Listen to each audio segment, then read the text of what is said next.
Clapping. I always think about Pokemon movie 2000, where Ash was just gonna run up and throw hands with Mewtwo because like all else failed. As much as I love just music in general, there's a lot of men I just would not want to be alone with. All they do is pachinko machines now. It's like the last 10 Castlevania games have just been different ways to go gamble.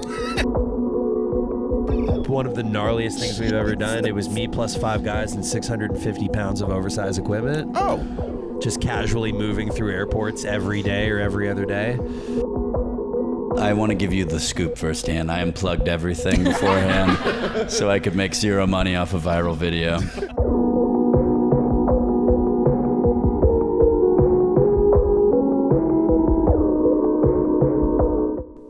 Hey everyone, we are still at GearFest 2023. We decided to chill with our good fresh fish.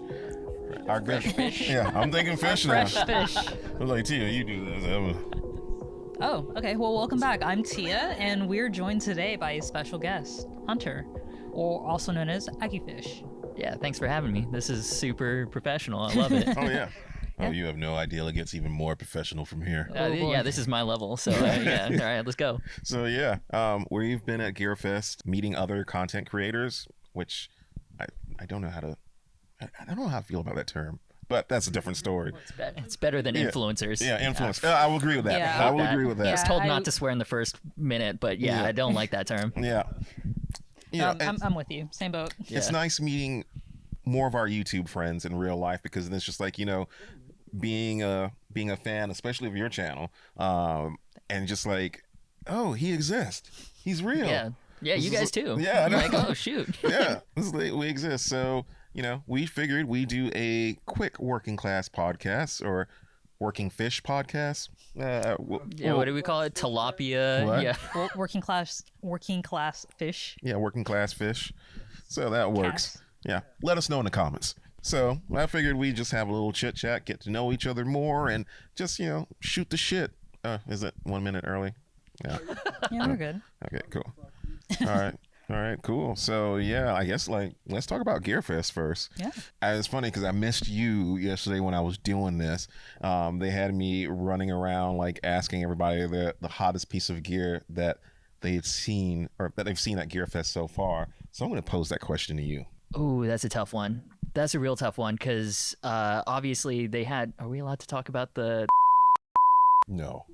Okay. Yeah. All right. So no, forget that. All right. No, that one sucked. Anyways, actually, you know what? I really liked? I really liked the Derek Whibley Squire. That's not a Derek Whibley. You know what I'm talking about? Yeah. The new paranormal. Yeah, the paranormal single humbucker, but it's got that weird rotary switch on there too. The chicken head knob or whatever. Yeah, exactly. Yeah.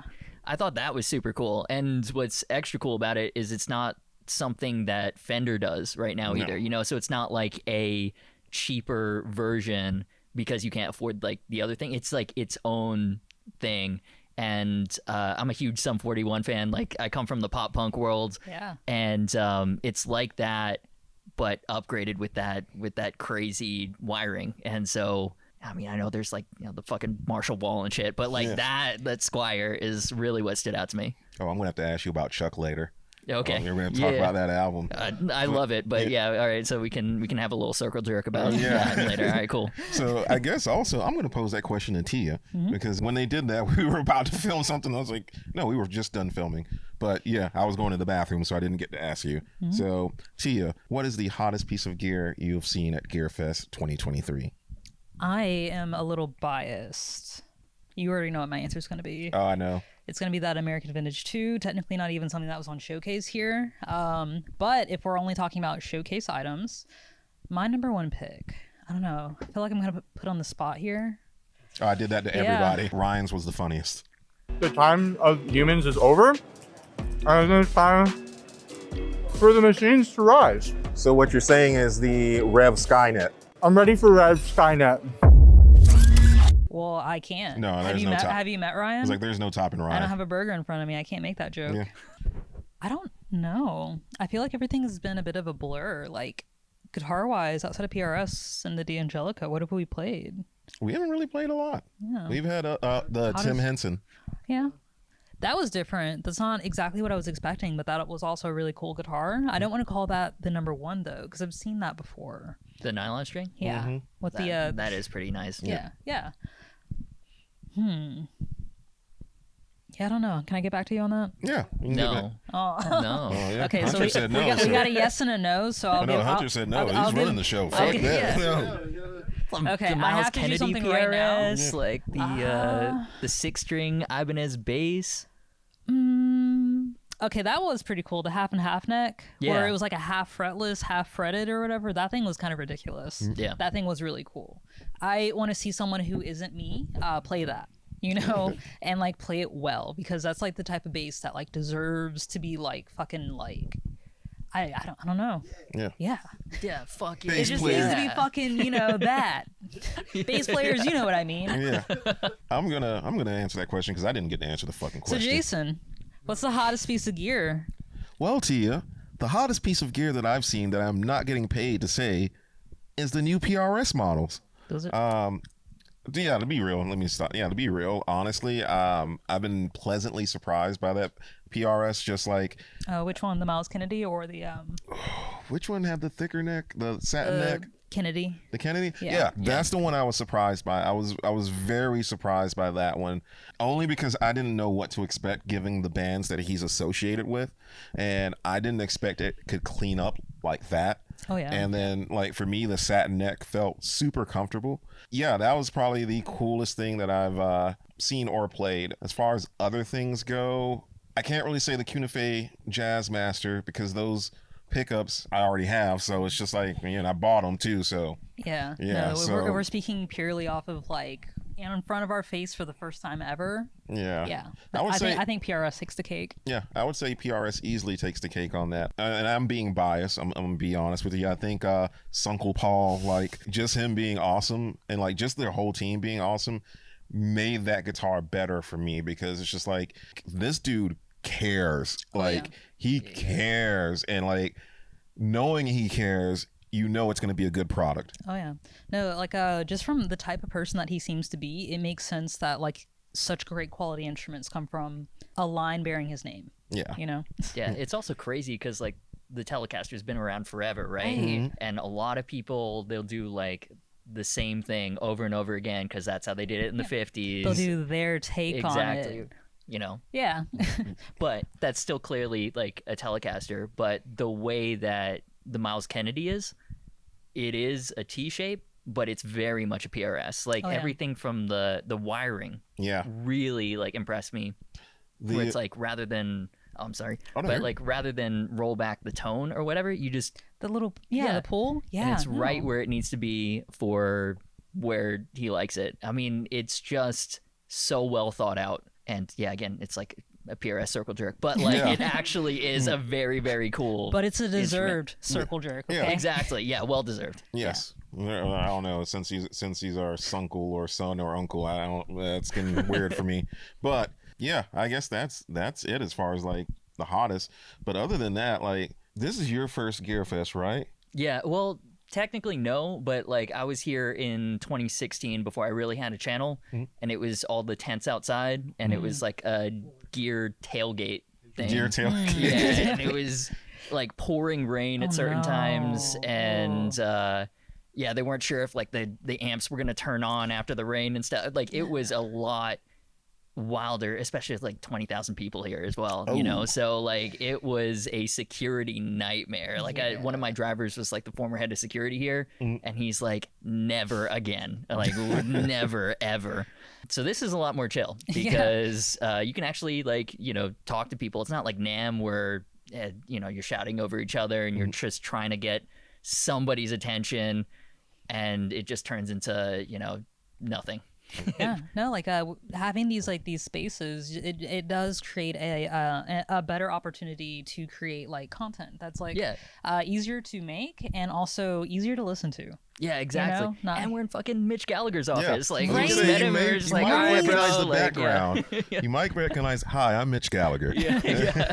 But yeah, like I guess where I was going with that was like, for you experiencing this your first time, since this is our second, like what is it like for you? Yeah, I was gonna say coming back since apparently the outside versus there's a whole nother like fucking distribution building that wasn't here before, like what the heck? It's really, really cool coming back now that I'm actually working with Sweetwater as well, because I've now got friends in the building, which is super nice. Whereas like before I was one of the 20,000 people just trying to see everything and stuff like that. So this is a very different experience, and just seeing the scale of what Sweetwater has become is mind-blowing to me. Yeah, I mean, that's basically it. Other big box music stores, take notes. Unnamed okay, but like big take box notes, stores. but you also have to do it right. Yeah. Okay, you can't just like try to take the best bits and not do the bits that make that work. Just saying. Yeah, because like you gotta take care of your people. Because like I've been a Sweetwater customer for like over a decade, right? And I always I'm antisocial as fuck, right? So like that was always the best for me, where it's just like they were the best online. But to see that actually translate to this giant operation of unfathomable scale, because even when you think you know what's going on, you have no idea until you take the tour back there. It's absolutely insane. But to see that actually pay dividends is crazy. Yeah, no, it seems like what they do is very deliberate and for good reason. Yeah. And the results really do speak for themselves. Exactly. Dang. Yeah, I can't think of any more GearFest questions. We don't have to talk about GearFest. We can talk about Hunter. Yeah, Hunter. We can talk about you guys. I mean, we can talk No, about you're the guest. You're the guest. You're the guest. So Hunter, why did you start your channel? And and I know that might sound like I know that might I probably worded it weird, but the only reason I asked that is because Glenn Fricker asked us in that way. Yeah, probably. I don't remember. Why the hell did you do this? Yeah, why the hell are you here? Why did you do this? Yeah, so it started with, so I graduated school and I was going to go to law school. And I'd taken the LSATs and everything. And I was like, man, that sucked. And so I was like, you know what? Rather than go straight into law school, let me do a couple of years of work experience, make a little bit of money back. I became a project manager at an unnamed online retailer. Let's just call them big box retailer. Yeah, and so that really sucked. I'm very bad at masking my emotions, and when he came and bought that company and announced that we were streamlining, I was one of the first on the list to be streamlined out of there. And before then, my goal was to write a song a week just to rejuvenate my soul in this soul-sucking corporate job. So I started writing little 2-minute riff things, basically. And I would post them to Facebook, and nobody fucking watched them. Because, it's like, come see my band or come see my show. And your friends and family are like, yeah, sure, cool, good for you. And that's basically what it was like. So I don't know how to explain this without it being a backhanded compliment. But I saw Fluff's videos, and he was a very approachable guitar player. Like a lot of people, they're super good at like shred and super everything. And he had great groove. But he was a much more approachable player for what I was doing. And that made me realize it's like, hey, there's actually an audience for this kind of thing. And I realized, hey, maybe if I title something like a gear demo, then it's got higher searchability. So I did that. And instead of having like an original name for the song, I was just like, oh, it's a Mesa Boogie dual rectifier demo, whatever. And overnight, it got like 100 views. And I was like, oh, fuck, there it man, is. I'm a fucking superstar, that kind of shit. Like compared, relative to like the 2 views I'd get like from my mom, it was. And so when I got fired and they gave me a little severance package and I didn't have any responsibility. So I was like, you know what? I'm going to do something stupid. Yeah. And here we are. Yeah, you're like, now's the time. Yeah. Now here we are. Yeah, now here we are. And everything else has been a blur, and now I'm doing the Working Fish podcast. So did you ever envision yourself like, no. I guess getting, okay. No, whatever you're about to say, no. Okay, cool, because same, awesome. Yeah. I'm confused. I was going to ask, like, if you ever saw, like, this being a thing, like, getting to this level, like, having the audience that you have and, like, I don't know, just growing to just be able to be here. In Mitch Gallagher's office. In Mitch Gallagher's office. No, like absolutely not. It was just like one of those things where it's like, well, I'm just going to do this until either I burn out or I run out of money. And I have to go back to get a real job, but it'll be fun in the meantime. And it has continued to be fun. And I guess that resonates with people, or maybe it's because, I don't know, they like the gear and I just happen to be there. Well, I mean, I think you're doing a great job so far. So thank you. This is a great podcast. If I can make one request, it's that you keep it up. Oh, okay. All right, I can do that. Your new boss now. Yeah. All right. Yeah. I know that you had plans to just pack it up after this, but just keep it going. Yeah. No, This was there were no plans. This is my last hurrah. Was this podcast? I was like, I got to do the working class because you've been hitting me up for the past year, and I just suck. And no. You're a father. You have responsibilities. I have a puppy. That's not the same. Yeah. So... No, my excuse is way better than yours. Right. I have a kid somewhere. Yeah, his name is Paul Reed Smith. Yeah, Paul Reed Smith. Paul, I love you. Yeah, no, but it was crazy because when I first started, it was beg, borrow, and steal to get whatever gear you can on the channel, and has a relatively Generous. lax return policy if you know the salespeople. Are we allowed to say that? We could blur that out. Okay, all right, yeah. So, anyways, nothing happened. You guys definitely helped me out when I was starting out. So it's super cool that you guys are here too, right? Yeah. In Mitch Gallagher's office. Yeah, Right? it's a dream come true. Well, I know you touched a little bit on your music background. When did you get your first guitar? And what were some of the albums that really shaped your formative years? And did Santa Claus bring you that guitar? I mean, yes. So I grew up in Shanghai, right? And so I got my first guitar when I was about 13 years old. And at the time, it wasn't really albums that I was listening to. It was whatever I could get off LimeWire and Kazaa. It was... Been there. Yeah. All my friends were listening to Blink-182. And so you would download stuff by Blink-182. Hoping. Yeah, hoping that it wasn't porn. And so... Or maybe, it depends. It depends. That new Deftones turned out being. Yeah. So, I really got super into pop punk because I was trying to download Blink-182, and that's how I got into Sum 41. Is I downloaded "In Too Deep" by Blink-182, and that was great. Yep. It wasn't until Chuck actually where I was like, oh wait, so you can do gallops and shit with your palm use, not just constant downstrokes. And I guess my friends weren't as into that. I was into it, but when none of your friends are into it, it's kind of whatever.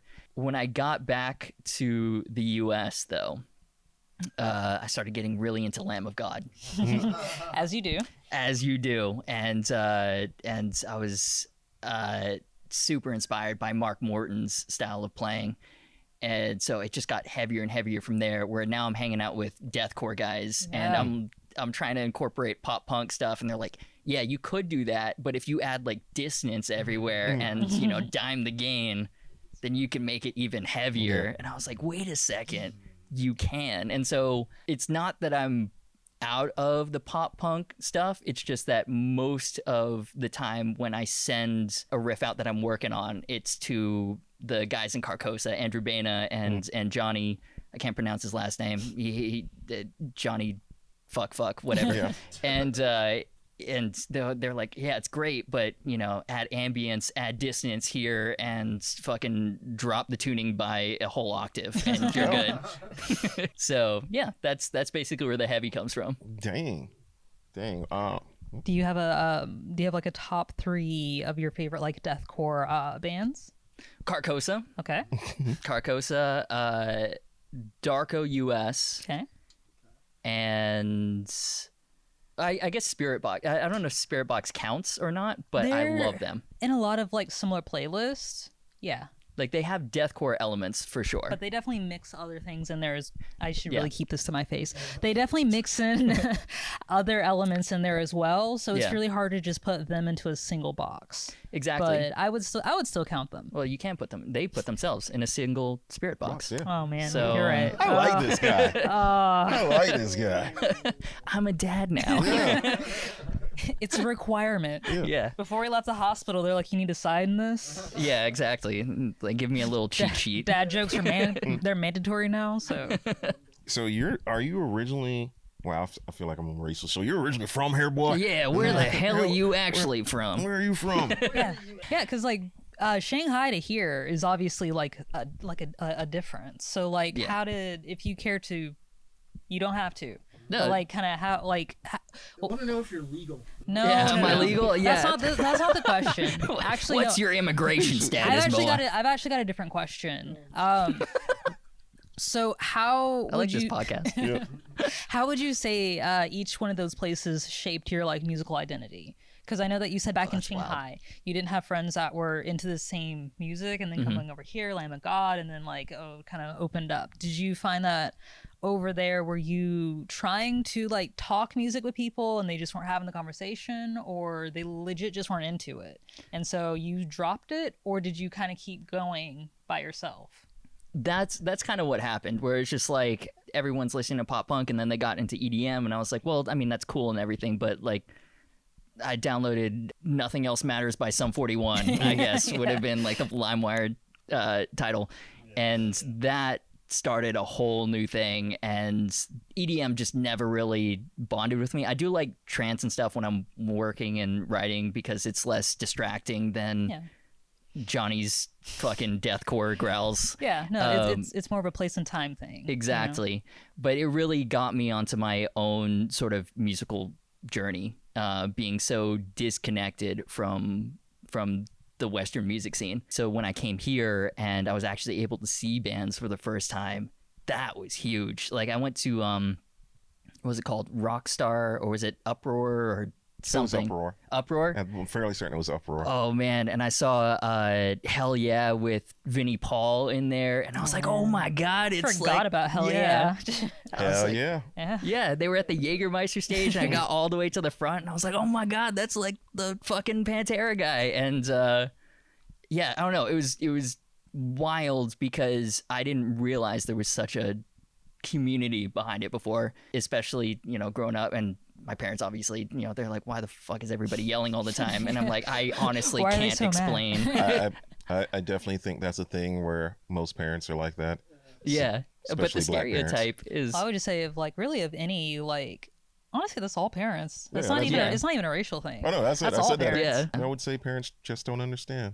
and the stereotype for metal kids is you're alone in your room and just listening to your angry music and being angry, right? Mhm. But that wasn't the case with these festivals. Like the friendliest people that I ever met were at these metal festivals, and I was like, this is awesome.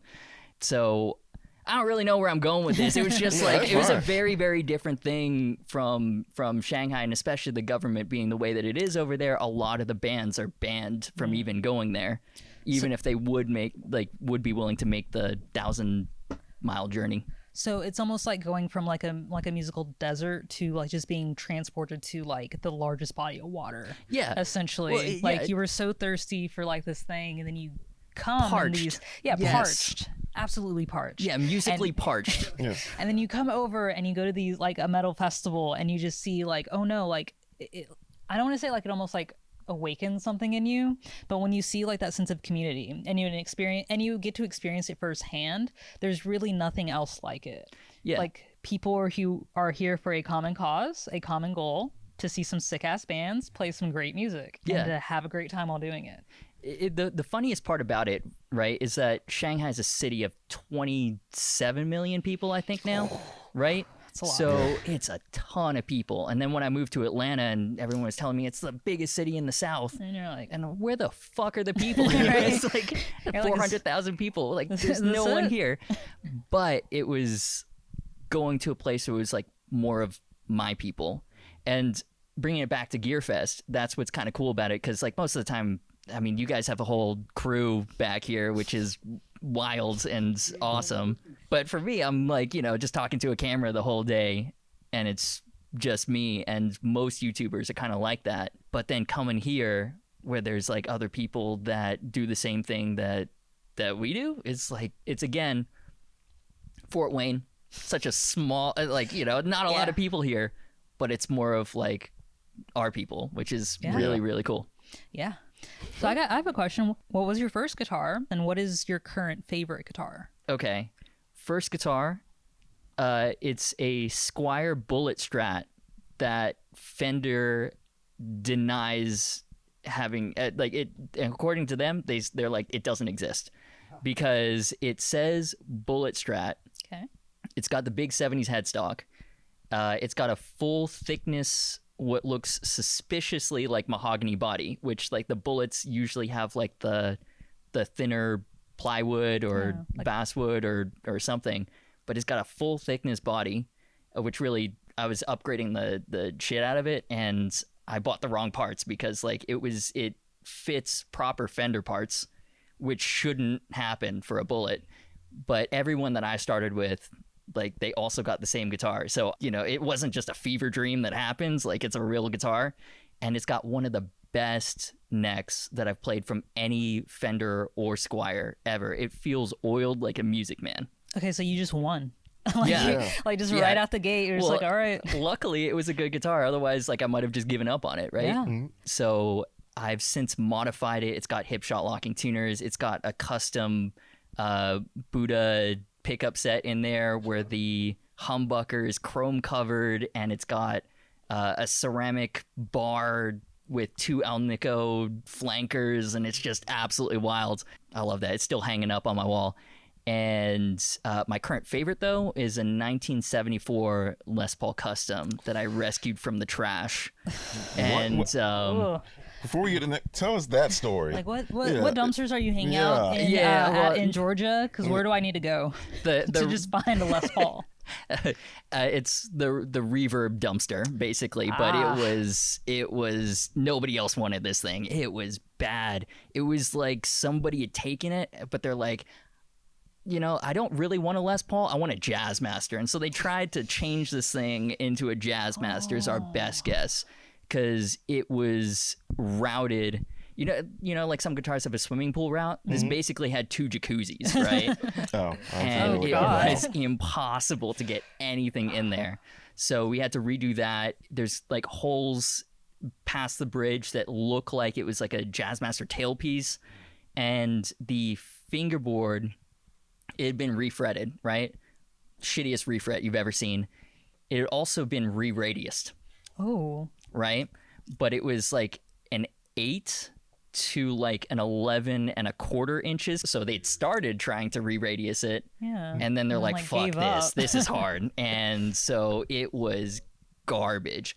I took it to Xander knows Wendell and Wendell's music and everything. I took it to him, and he's like, why the fuck did you bring this to me? And we put bare knuckle Ragnaroks in there, locking tuners. He redid all of the routing. Yeah, the jacuzzis were filled in, or re-radiused to 12 inches, stainless steel jumbo frets. Good. And I aged all the nickel hardware. And Wendell now said, like, he was blown away by how fucking good he is at restoring guitars, but like he still says it's one of the best guitars he's ever played, and it was just this absolute hunk of shit. There's a 2-part miniseries on my channel if you want to check it out. Yeah, but it's just no, it definitely will be, because you got me curious. Yeah. Like a bastardized Jazzmaster Paul, like Les Paul Jazzmaster, Paul Master.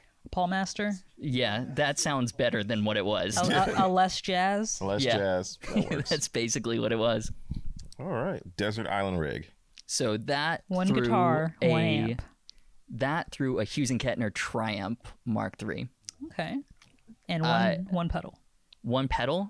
No, Digitech Whammy. Digitech Whammy DT. Okay. Sorry, you were going to go on about the amp. I'm sorry. Go ahead. It's just like I'm a visual person, and that thing fucking lights up. So. Yeah, I know what I was gonna say.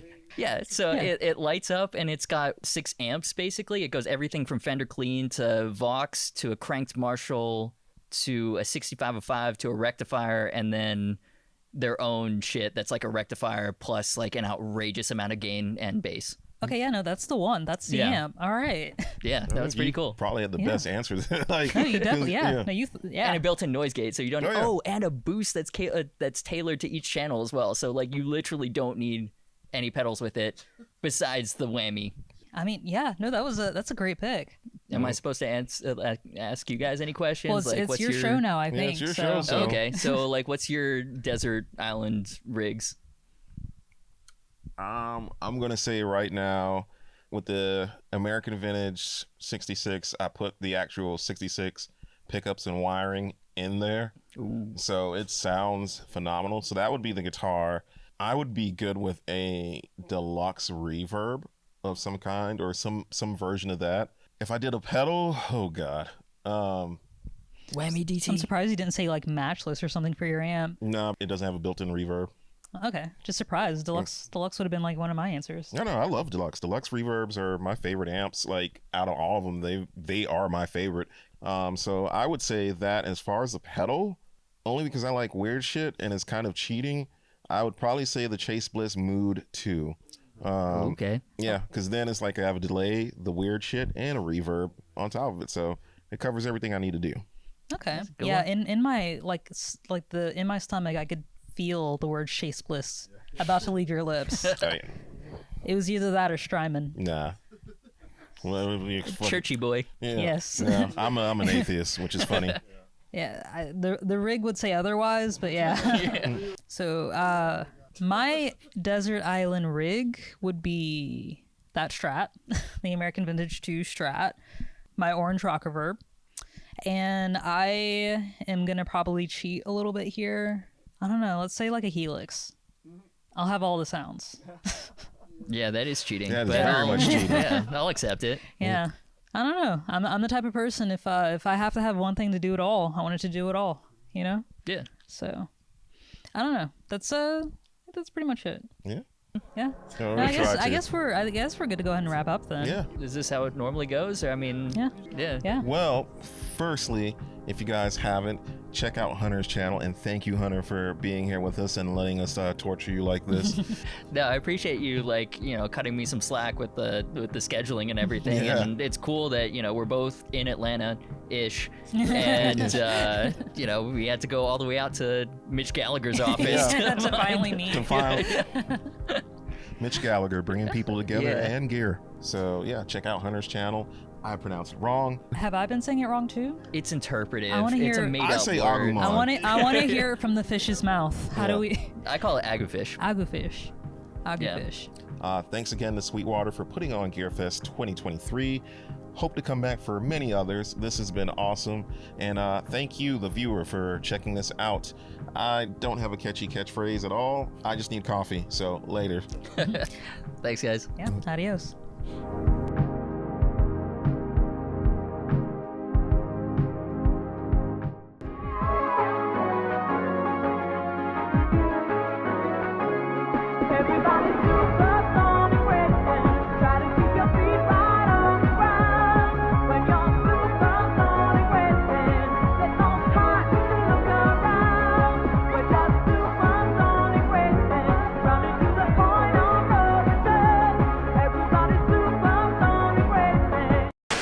Actually, according to Glenn Fricker, they don't.